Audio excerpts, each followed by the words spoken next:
Hello दोस्तों, जय माँ समलई। मुई नहीं करी आसली यार गोटे नुआ ब्लॉग आसुन देखमा सलहंडी गाँव इटा जगन्नाथ मंदिर।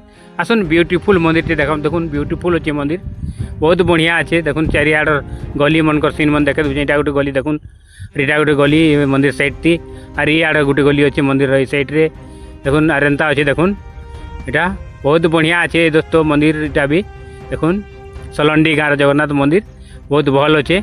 देखुन पूरा ब्यूटीफुल दिशुचे। देखुन गली माने बहुत बढ़िया छे, रास्ता माने। आ देखुन यार साइड आड़े देखो एंता अच्छे। हमारे वीडियो के पूरा देखुन, पूरा देखले जानबे केंता लागबा जे। आर हमारे वीडियो के लाइक करुन, शेयर करुन आर कमेंट करवाटा नहीं भूलुन।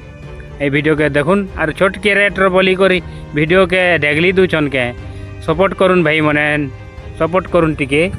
सपोर्ट नहीं कले के करबा, तमे सपोर्ट नहीं करबा बोले पूरा सपोर्ट करुन, टिके लाइक करुन, कमेंट करुन, हमारे वीडियो के टिके वायरल करबा चेष्टा करुन।